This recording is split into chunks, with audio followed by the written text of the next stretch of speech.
कई दिन तले जाइछि से अक्षय तृतीया 1866 नंक दुर्भिक्ष जॉन भीम को हिस्ट्री ऑफ ओडिशा पुस्तक रे वर्णना अनुसार ओडिशार जनसंख्यार 50% जनता एका खाइथिला एक गोटिए मड़क। ओडिशार गाँ गंडारे भुकिला कंकाल मानक पटुआ चारिआडे अन्न देई डाकरा। नई रे पानी नाही, खेतरे फसल नाही, भूक विकल रे कांगाली मनीषर आउ गोटे कांगाली को विकलर प्रश्न। आम आड़े गछरे पत्र नाही, तुम आड़े अछि ना भाई। बिचरा सामना लोकर भी सेई छाती फटा उत्तर। पत्र कथा छाड़, गछर वृक्ष रे कोठी नेड़ी टिके परा नाही। एने ओडिशार परिस्थिति विपन्न हेबाको लागितिला।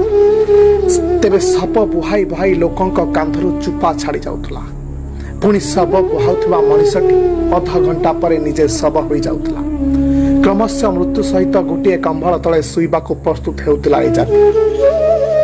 पुरुणा जगन्नाथर दुई पाखरे माळ माळ शबर रुषण। भुकिला मनीष आ कुढ़ कुढ़ शबर सड़ा गंधरे सते अबा नर्क ए भूमि।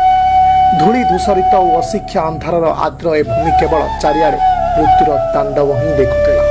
ठीक एतिकी बेले मरी मरी जीवन जीउथुवा दळे लोके भाबिले मरीगले आम पुओ पाई, मरीगले सांग साथी। काली सकाळे आमे भी मरिबा।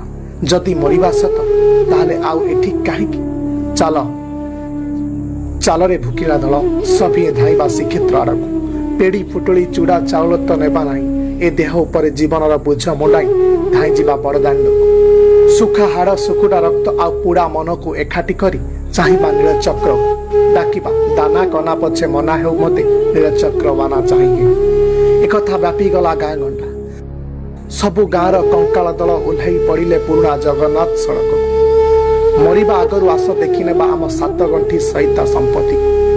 पेटरे पेटे भूक धरी चाहिबा पतित बाबन नाथ। हुसियार केही चाहिबनी तांक पेजनल आड़क। हाथ पाती मागिबानी अभड़ा मुठाए।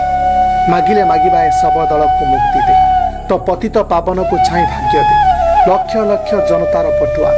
जनता नुह कांगालींक पटुआ। कांगाली नुह सब मानक पटुआ। मेदिनीपुर चंदनपुर बाटरे माँ हाथ छुआ मलाणी स्त्री कूल स्वामी। तथापि अपराहित ए यात्रा। तत्कालीन पुरीर प्रशासन बाल्टियर साहेब चिंतित। जंदा पिंपुणी परी भुकिला भिड़ हेलाणी बड़दाण्डरे। यहा देखि फेर जाउथिले गजपति आउ बाल्टियर। भुकिला आउ सब मानक ग्रहण रे कुहुलिथिला श्रीक्षेत्र रात। मला नाती को धरी नाहका बुड़ी बाहुन थिला से गुंडीचा रानीर गीत। सते हवा से माने खते हेउतिले महाप्रभु। भुकिला दलर आखिर निद घारी आसुत। केही केही मरणर भୟରେ कांदुथिला गुमुरी गुमुरी। ओडिया जातिर ए जगन्नाथ प्रीति देखि महाप्रभु को भारी दुसी लागिला बोधे। से राति रे आकाश रे एकाठी हेला चारि मेघर पटुआरे तुरी फुंगिला घड़घड़ी। आलोकर छत्री धरिला बिजुड़ी। सते हवा 100 जन्माष्टमी एकाठी होइगला गोटिए तिथि। वर्ष काल वर्षा देखि नथिबा ओडिया जाति चातक बळे भिजिला पड़दाण्डरे। गगन पवन मुखरितला जगन्नाथर ध्वनि। जय जगन्नाथ जय जगन्नाथ जय जगन्नाथ कहिबा बाहुल्य से दिन थिला तिथि अक्षय तृतीया। गोटिए रात्रि बदला देथिला गोटिए जातिर भाग्य। ठीक 155 वर्ष पर आउ गोटे अक्षय तृतीया आसी। कोरोनार काल छाया तले भयभीत सभी। समस्ते गृहबंदी। अखिल विश्व किंतु ओडिया डरिनी। से जानिछि ता महाप्रभु ता पाखरे अछि, ता सांगरे अछि। से दिन भली आज भी कृपा वर्षा करिदेबे। रखिबे जातिर अखंड विश्वास। रथ काठ अनुकूल परी आषाढ़ सुख द्वितीय रथ चढ़िबे। छाती हाथ बाड़े कही कही जिबे। एमिति केते असमय मु देखिछि। सकल असमय उद्धार करिछि ए जाति। एबे घन विपत्ति उद्धार करे हे घनश्याम। मेलाई दियो विपुल भोज। गाँ बरगछ परी दुईटा एड़े एड़े बाहर कूल पोछा पुओ परी कूड़े नियो कोटी कोटी ओडिया।